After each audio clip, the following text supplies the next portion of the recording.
16 বছর আগে প্রলয়ঙ্কারী ঘূর্ণিঝড় আইলা তাণ্ডব চালিয়েছিল উপকূলে।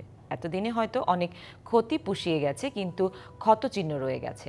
স্বজন ও সম্পদ হারানো সেই দুঃসহ স্মৃতি এখনো বয়ে বেড়াতে হচ্ছে উপকূলবাসীদের। আইলার মতো ঘূর্ণিঝড় থেকে রক্ষা পেতে টেকসই বেড়িবাঁধ নির্মাণের দাবি উপকূলবাসীর। 2009 সালের 25শে মে সকাল থেকে প্রবল বৃষ্টি আর ঝড়ো হাওয়া বইতে থাকে উপকূলীয় 11টি জেলায়। বেলা 11টায় আঘাত হানে ঘূর্ণিঝড় আইলা। ধেয়ে আসে জলোচ্ছ্বাস, তছনছ করে দেয় জনপদ। আইলা কেড়ে নেয় উপকূলীয় এলাকার 190 জন মানুষের প্রাণ।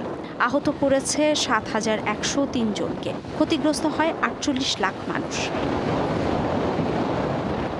কালার এক্সপার্ট, জর্জ স্যাপ এবং মাইল্ড অন হ্যান্ডস টেকনোলজি সমৃদ্ধ অরিক্স ক্রিস্টাল ওয়াশ আপনার ক্ষতিগ্রস্ত হয়েছে 1400 মিটার বেড়িবাঁধ।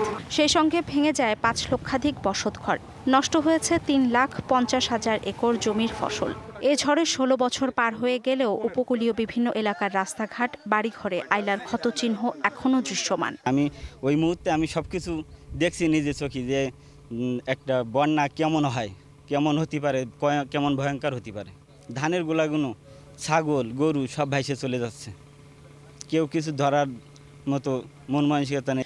কামারখোলা এবং চোতারকালীর ম্যাক্সিমাম বেড়িবাঁধগুলো ভেঙে দুটি ইউনিয়ন একেবারে প্লাবিত হয়ে যায় এবং 21 মাস টানা দুটি ইউনিয়ন পানির নিচে তলিয়ে থাকে। মানুষ তার স্বাভাবিক জীবনে এখনও ফিরে আসতে পারেনি।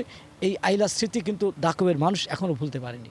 আইলায় ক্ষতিগ্রস্ত উপকূলবাসীকে রক্ষায় প্রয়োজনীয় ব্যবস্থা নেওয়ার কথা বলছেন খুলনা জেলা প্রশাসক। বাঁধ যেগুলো ক্ষতিগ্রস্ত হয়েছিল, এই বাঁধগুলো কিন্তু এখন একটা নতুন ডিজাইনে কিছুটা উঁচু করে, বেশ খানিকটা শক্ত করে এই বাঁধগুলো নির্মিত হয়েছে।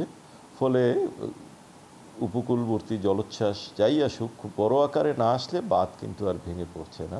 উপকূলে ক্ষয়ক্ষতি কমিয়ে আনতে টেকসই বেড়িবাঁধ নির্মাণ কাজ চলমান রয়েছে।